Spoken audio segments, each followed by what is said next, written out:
I'm nervous. I think you have every reason out there to be nervous about what is happening right now. If you're a PlayStation fan, you want games, and we're going to get, I know we're going to get the great games. I know. We're going to get Returnal. We're going to get Ratchet. They're going to be great. I know they are. I know Returnal is going to be great. I know Ratchet's going to be great. I think we'll all be shocked if they're not. I think we all know Horizon's going to be great. And God of War. But what about after that? We don't even know when those last 2 games are coming. And there doesn't seem to be any sort of rhythm. And this is what I was saying about Microsoft and when they will become dangerous, if they become dangerous. And I was a guest on a podcast recently where I said that this is going to be maybe their Achilles heel, which is organization. We're going to find out if Microsoft can organize 30 plus first party studios into something coherent. If they can, they're going to beat the shit out of PlayStation.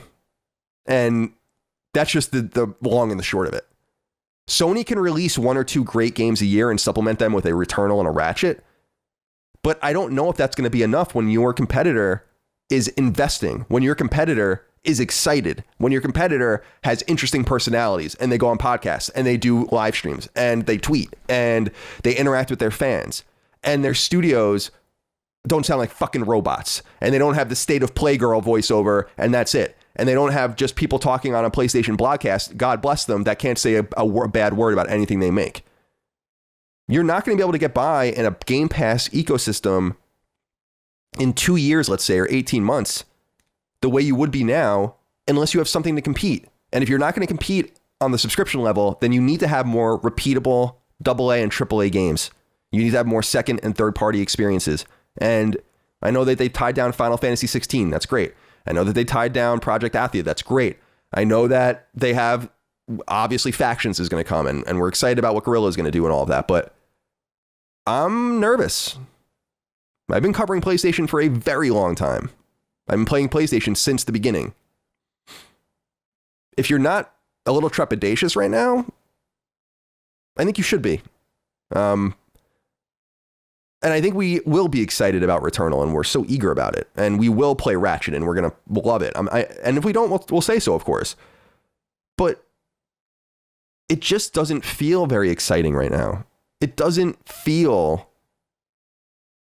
I turn on my PlayStation 5 and I'm like, Like, it just doesn't even feel like they're trying to draw me in there. You know, like, I think this all comes together, and we might only notice it here. Maybe when you're a more casual PS5 person, you don't care. And you'll just buy God of War, and it's like, okay, well, whatever. But I don't know if it's going to work out like that. Sony has a very assertive and very active competitor. Assertive and active. And I don't know. This story left my head spinning a little bit. Yeah, I don't blame you. I mean, and to reemphasize something that I said earlier that I think is really important, because you were talking about the State of Play girl that is just a voice that we hear when we, those things happen. It's like, we've seen the flip flop, and a lot of people, they had the last PlayStation experience where they had that thing where they had them all sit on couches and talk for a long time. While it was marketed as a wrong, they marketed it like a press conference, and it was really just like an extended panel, right? But either way, I thought it was a neat and cool experience, and that comes from that personality era. You want people to feel connected to your brand beyond the products, right? Like, yeah. And I think that the more that we get away from that is the more essential it feels. And I think that it kind of applies, across the board. So I don't know I think you're right. There's definitely reasons for concern. And I guess the question is, maybe we can spin this on a positive note, is how does this ship get turned around? Like, what are the right moves, or maybe what are the things that we're misunderstanding about it? I don't know. I don't think we have enough data to really know. Like, they can come out at any... See, this is the thing that annoys me about Sony. I'm going to have a hard time ending this on a positive note, by the way, but I'll try. Yeah. But here's what annoys me is that it's like, well, people that are more staunch PlayStation defenders would say, will be like, well, maybe they're going to have a backwards compatibility plan and they're going to come back with it and it's going to be this big marketing push. And I'm like, you know what? That's really fucked up if they do that, because why wouldn't they just wait until they had it ready so that they didn't make people feel like they were losing something? So even if you have that solution at the bottom, I'm like, I don't actually care as much. I feel like that's almost sinister, you know? It's like, these are the kinds of things where it's like, you can give them the benefit of the doubt, but you have to kind of wonder, like, why are you doing things like this? You know, it's like, oh, we could say something, but we don't. We could do this, but we don't. And I think what we're losing sight of, Dustin, is that in other dark moments during PlayStation's history, specifically, I think there's 2 of them, maybe 3 if you count like the early Vita days when it was clear it wasn't going to do well. But I look at 2006 to 2008 as a complete disaster for PlayStation. Everyone knows that. And then I look at 2011 and 2012 as a really weird time for PlayStation 2. The thing about those times, though, and they were so, of course, the first period is when PS3 came out. The second period is during the PlayStation Network outage and everything that happened after that. In that first period, PlayStation still had an identity. Like a real identity. And they had games. Lots of them. Not all of them were good, but I mean, during that PS3 era, I mean, there were games like Layer and Folklore and Haze and all sorts of weird shit where, you know, like, it's like, at least we had they were trying, you know, to like get something going, spool something up. And so it was like, it was easy to be a PS3 fan because it was like, well, we're getting our asses handed to us as a fan base, but we have games. I mean, we have things to play and we have studios and games are coming and Uncharted's coming and Infamous is coming and, you know, and then in the 2011 and 2012 era, I feel like that was actually like a pretty golden era for PlayStation games, even though it was bad for them optically.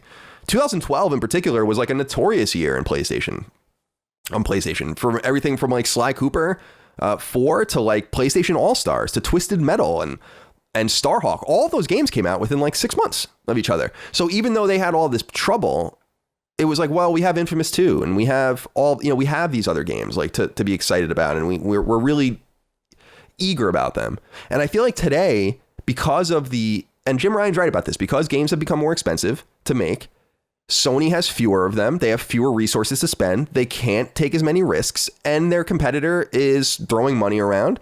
And so it's exposed them for the first time. It really has exposed them for the first time in a way that makes me less excited, because I turn on the PlayStation 5 and I don't see anything I want to play. And that's, well, not, I mean, there's something I want to play, but you know what I mean? Like, there's, sure. Yeah. I keep saying, I really don't feel like you need a PS5. I really don't.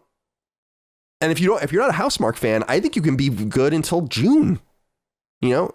So how do they fix it? They got to talk to us. You have to talk to us, not us on the show. You have to talk to the fans. What is your plan? Where are the games? Why aren't you saying anything to us?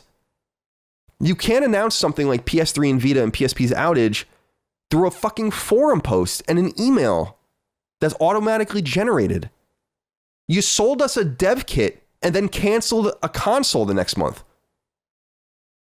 What is going on? What's happening? I don't understand what's going on. You don't have, your games are being delayed or not talked about after you announce dates, even though you didn't have to announce dates. You can't manufacture enough consoles to sell. You know, you don't communicate. You don't seem to have any interest in celebrating your previous products. You're about to take hundreds of games away permanently from people if they don't buy them digitally, and you're not even communicating with them how long you would intend to let them download the games they own. This is unacceptable. And so it's hard to end on a positive note when the week ends for us with this story. I'm glad Ben's in a better place. I mean, that's where we leave it, right? Naughty Dog's working on Factions. They're working maybe on this Uncharted game, maybe the Last of Us remake. I have no idea what's going on in Naughty Dog right now, the TIX code name. And we know that now after fighting, Ben got their autonomy back and are making something unique. But this doesn't sound like a Sony worth being excited about. And until they talk to us and show us more, I'm not going to be excited about anything apart from individual products as they come. I'm not going to fall for marketing hype, but get me excited again. I can't be the only one that feels this way. Dustin, do you have any closing comments? No, I think that was perfectly put. And anything else would be a misnomer. Superfluous, as it were.